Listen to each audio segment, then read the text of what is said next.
Are you looking to purchase a home in Silicon Valley and having trouble getting your offer accepted? You're up against multiple offers, and even when you remove all contingencies, you're still without a contract and wondering what else you can do to get your offer accepted? Hi, this is Michael Chu of 7 Realty in Silicon Valley, Fremont. And I have a lot of viewers reaching out to us, sending me emails asking, what can we do to help our offer stand out in this market? And that is exactly what we're going to talk about in today's video.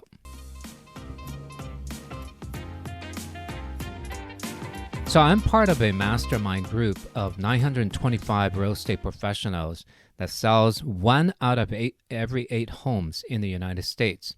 And these are very highly producing real estate agents all across the country. And we recently had a mastermind session to talk about just that. What are all of us doing to help our clients' offer get accepted in this market? Because you guys are asking me, I wanted to share with you the feedback from our session. Many of these things that came back, I already covered in other getting offer accepted videos. We have one video on what your lenders can do to get your offer accepted. So one idea I use, which is make a short video to listing agent from a Zoom recording with the lender. And the lender would talk about the buyer's pre-approval, and he or she may have high confidence in closing the loan. I will link these videos at the end of this video so you can watch later. Now, many of these things, it's hear me sing and other videos, and there also are some out-of-the-box creative things that people are proposing as part of their offerings, and it's making headway, which I'll cover later in this video. But first, I want to cover three things as a buyer you can definitely do to actively participate in this getting offer accepted process. If everything else makes you feel that they are all outside of your control, these 3 tips will definitely empower you. And we just recently helped two buyers close in the last 3 weeks. One offer accepted using these exact strategies. So number 1, make a list of must-haves and your why. This is critical. It will save you so much time later in the process. Is it location? Is it a backyard for your pet? Is it an extra office for your wife, husband, or child? Or is it the investment? And of course, in that case, there's a whole different criteria and strategy in choosing houses and getting your offers accepted. Now, when things get tough, think back on why you created the must-have in the first place and reaffirm the house search effort. We're all human, and we go through the emotional roller coaster of being hopeful in preparing the best offer, and every time not being accepted, we go through the letdown. The important thing is not to give up, keeping the why in mind and keep going. Number 2, gather up all the finances that you can, in addition to what's been approved by the lender and your personal savings. Do you have a stock portfolio that you can liquidate? Do you have any company stocks that you already vested and can cash out? Any family help? On this family help, know the rules and how the underwriters look at this and plan ahead. Be ready to use these extra resources when you find that dream home. 3, make a list of compromises you are willing to make. Can you, for instance, live further away from downtown or work? As many tech companies are starting to get back into 3 days a week work week, can you still move out further? Or do you have to get a smaller and less ideal place but closer? A further drive to your favorite gym or that restaurant or to the grocery store? Or will you be okay with a less than moving ready home? We had one client that started off with an ideal list of location, home type, and after not getting offers accepted several times, and their apartment lease is coming up, and they decided that the stress and trouble of finding another apartment is more painful to go through than to accept a house that needs more repair. Once they changed that search criteria, or let's say mindset, they were able to quickly get offer accepted by making an offer that's above the asking in the market plus some on a house that's less than perfect, and their offer was quickly accepted.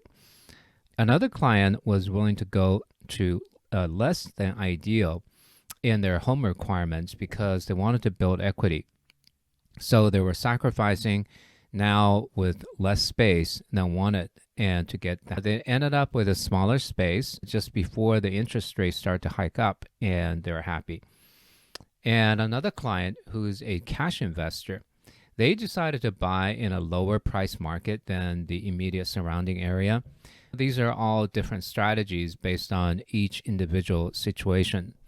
So what's your goal or major purposes? We hold 2 to 3 strategy sessions through the buying process to guide our clients. One of these strategy sessions, I use the analogy of house hunting is like a contact sports. Defeat in the field is not permanent, as long as you stay in the game and keep adopting. And I was being a coach rather than a realtor. Home purchase in this market almost requires a cheerleading squad, a counselor, and a caring friend. If you're interested, call or text or email. We got your back. Next, I'll talk about some of the creative things different people are doing in different situations, just to give you some inspiration and get your mental juices going. At 7M Realty, we are the real estate advisor here in Fremont, Silicon Valley, and my channel is all about real estate, helping you, guiding you through the buying process, helping you get offers accepted in this crazy market. So do me a favor, if you like any of the content, hit that subscribe button below. Send any questions, comments, just email, text, or call. We'd love to hear from you. So in our mastermind group, as we talked about the different creative ways, one thing that it's totally uncommon is that one of the buyers just went $450,000 above the asking of $1.8 million and got the offer accepted. Maybe their company just went IPO and they had a pile of cash, or they had a rich uncle, but whatever the reason, it worked out for them. And the thing that came up the most were basically just shortening the contingency period, shortening the escrow period, about having your lender call the other side, introduce themselves, reiterate how strong of a borrower you are, that sort of things, about waiving appraisal. And it seems to be almost like the norm now. And one of the things that a lot of people are doing, you just need to be aware of the risk involved. But what else are people doing now? We're talking about like escalation clause, how you can escalate your offer above the highest offer up to a certain point, and all of that good stuff. But be aware, listing agent in that case would just go straight to the max and compare to other offer. So what else can you do? Some agents told me that their clients are doing things like paying seller fees. So when you purchase a property, the buyer has a certain fees that you pay, and seller has certain fees. Well, the buyers in some cases are offering to pay the seller fees. So maybe they're offering to pay transfer taxes or their portion of the escrow fee. If you're in an escrow, maybe they're paying their portion of the title insurance, taxes, proration. They're doing things like that, and not asking for home things that just makes paying a lot less. Some of them are also doing the commissions. So the real estate agents, instead of having the seller pay, as traditionally speaking, seller is the one responsible for paying the real estate commission, both the listing agent side and the buying agent side. And now the buyer's offering to. So in some cases now, the buyers are writing into their offer that they will pay our own agent and you don't have to pay, or they will offer to pay the seller's agent commission as well. So they're doing some of these out-of-the-box things in order to help their offer stand out. Now, we also heard people do things like free beer, free pizza with their offer.